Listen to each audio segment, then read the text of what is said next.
When I was a first year university student, I had a poorly formatted 3-page CV, terrible cover letters, and to no one's surprise, 0 spring week offers. I thought my chances of a lucrative career in high finance were all but dead and buried.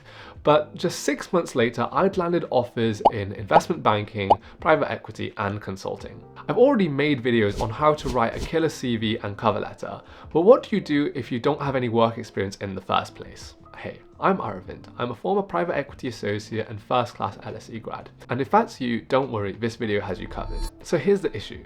You've missed what's probably your first real opportunity to get directly relevant industry experience, and now you have a gap in your career timeline.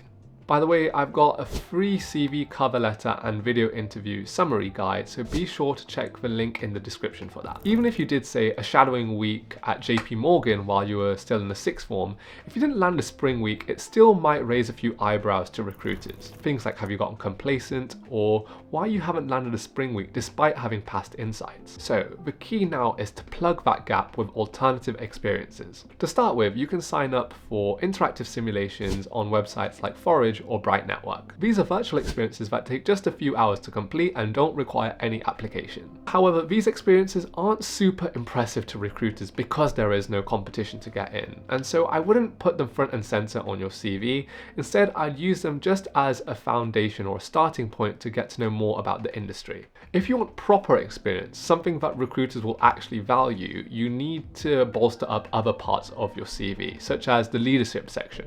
An easy way to do this is to get involved in societies. Check if any of the societies you're interested in have any vacant positions on the committee. If not, you can reach out and offer to lead a division or a new wing of the society for them. This is exactly what I did back in the day, where I joined LSE's Entrepreneur Society and became the vice president of its fintech arm. You can also start something of your own, create a new society, build a small startup.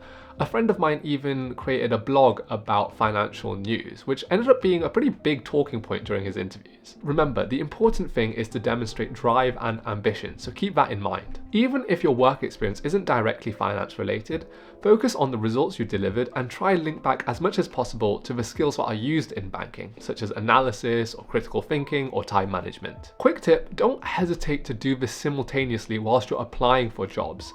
You can use a mix of the past and present tense on your CV, talking about the things that you've done so far and what you've got planned ahead. The next question you might be asking me is, where on earth can I find work experience outside of the traditional finance spring weeks and summer internships? Well, what worked for one of my friends was a website called AngelList, which I think is now called Wellfound. There, you can sign up and filter through a bunch of startups looking to hire people. If you can get a finance or accounting role, or if you can work with the founders directly, where you'll see all parts of the business, that's a great start. My friend just spammed these, and he ended up doing 3 internships between his first and second year of university. So by the time his internship application season started, his CV was pretty well padded out. Mind you, not all the postings are amazing, so you will have to go through and vet it, but I do think it is a good starting point, especially since these companies are actively looking to hire people, rather than cold outreach where you have no idea if the company is even hiring or not. Another website, though I admittedly have never actually used it in much detail myself, is otter.com.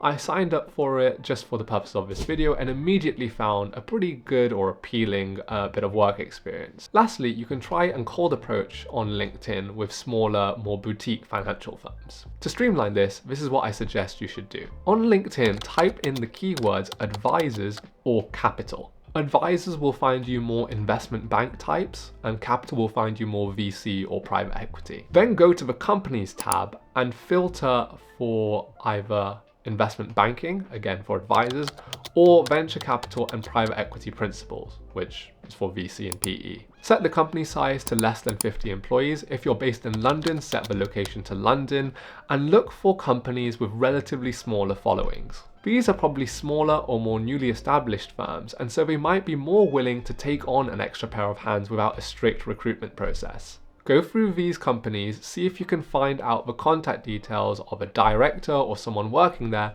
and reach out. Remember, with cold approaches, the likelihood of converting them into actual internship positions is pretty slim, but it might still be worth doing if you're in a difficult position. And as a bonus tip, ask your friends and family if they know anyone who works in a finance adjacent field, something like real estate development, accountancy, etc. You'd be surprised how often that method works. So, Even if you missed out on spring weeks or internships, it's far from game over.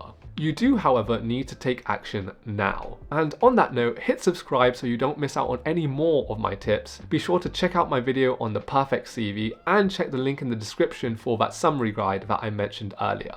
See you in the next one.